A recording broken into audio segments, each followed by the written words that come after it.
واش عارف معايا هذه الاغنيه ديال ديك شبيلتي ولا ولا؟ كلشي في المغرب كان تيغنيها، كبار وصغار، في الحفلات، في الاعياد وحتى في المناسبات، وبالضبط هاد المرات كنغنيوها وسط العائله. ولكن واش عارف معايا ديال الكلمات ديالها؟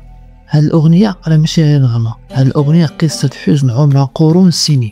ديك شبيلة تيوليولا اللي كتعني انه اشبيليه بلدنا الام سنعود اليها يوما ما. اشبيليه اللي كانت عامره بزاف ديال المساجد وكان فيها العلم والفن والحضاره الاسلاميه، واللي مجال الاحتلال طردوا المسلمين منه. ما قتلوني ما حيوني كتعني الظلم والتعذيب اللي عاشوا المسلمين اليهود خلال ما يسمى بحكم التفتيش، يعني كيعذبوهم وكيقتلوهم وكيمنعوا لهم انهم يعبدوا الديانات ديالهم او يعبروا عليها بشكل ما.